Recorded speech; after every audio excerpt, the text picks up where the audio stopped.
Michael মধুসূদনের বাড়ি আমরা হেরিটেজ তকমা দিয়ে উঠতে পারিনি। আমরা এটাকে সংরক্ষণের চেষ্টা করেও আটকাতে পারছি না। কলকাতার ঐতিহ্যগুলো যদি আমরা এভাবে নিজেদের কার্যকারিতার মধ্যে না রাখতে পারি, সেটা সত্যিই খুব দুর্ভাগ্যজনক। এটা করা উচিত ছিল এবং খুব সিরিয়াসলিভাবে রাখা উচিত ছিল।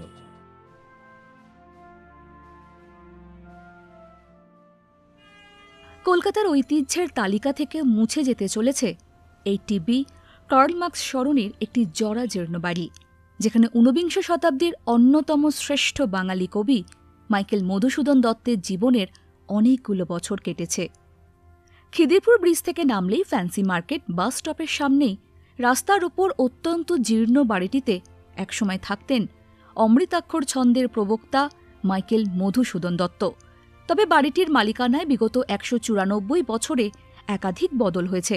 বিরাট এই ভগ্নপ্রায় বাড়ির রক্ষণাবেক্ষণে অপারগ বর্তমান মালিকও বাড়িটিকে ভেঙে সেখানে কোনো আধুনিক শপিং মল বা বিপণন কেন্দ্র বানাতে উদ্যোগী হয়েছেন।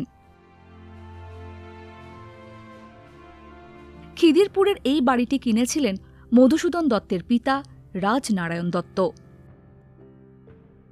১৮৩১ সাল নাগাদ মধুসূদন এই বাড়িতে যখন আসেন তখন তাঁর বয়স ৭।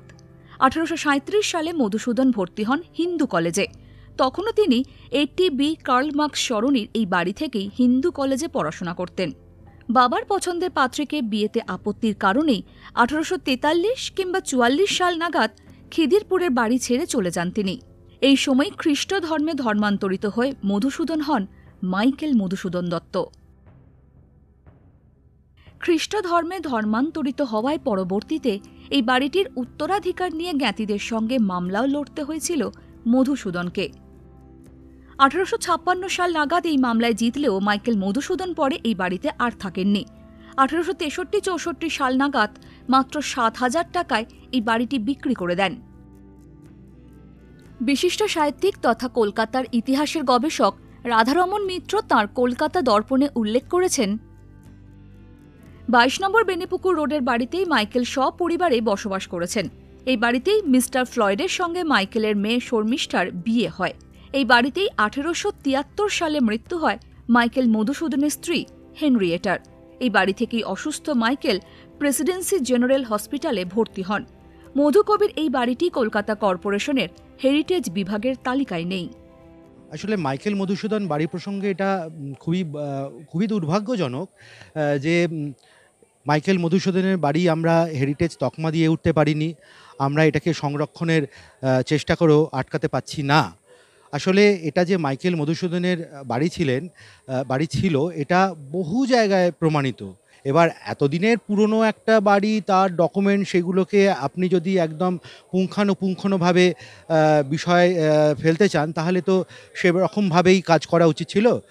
আমার মনে হয় হেরিটেজ কমিশনের উচিত ছিল এই ধরনের বিষয়গুলোকে আরও গুরুত্ব সহকারে দেখা। কেননা মাইকেল মধুসূদনের প্রচুর চিঠি, যেটা তার বন্ধু গৌর বসাককে লিখেছেন, সেখানে বহু জায়গায় লেখা আছে খিদিরপুর। এই খিদিরপুর অঞ্চলটাই একমাত্র যেখানে এই মধুসূদনের বাড়ি ছিল। জীর্ণ বাড়িটি ইতিমধ্যে প্রায় ধ্বংসস্তূপে পরিণত হয়েছে। ঊনবিংশ শতাব্দীর অন্যতম শ্রেষ্ঠ বাঙালি কবি অমৃতাক্ষর ছন্দের প্রবক্তা মাইকেল মধুসূদন দত্তের শেষ স্মৃতিটুকুও হারিয়ে যেতে বসেছে কলকাতার বুক থেকে। প্রায় ১৮০ বছর আগে যেমন তৎকালীন বাঙালি সমাজের কাছে ব্রাত্য হয়ে তিলে তিলে দারিদ্র্যে অবহেলায় ফুরিয়ে গিয়েছিলেন মাইকেল মধুসূদন দত্ত, তাঁর মৃত্যুর ১৫০ বছর পর তার পৈতৃক বাড়িটিও ধুলোয় মিশে যাবে একদিন। Bureau report, ETV Bharat.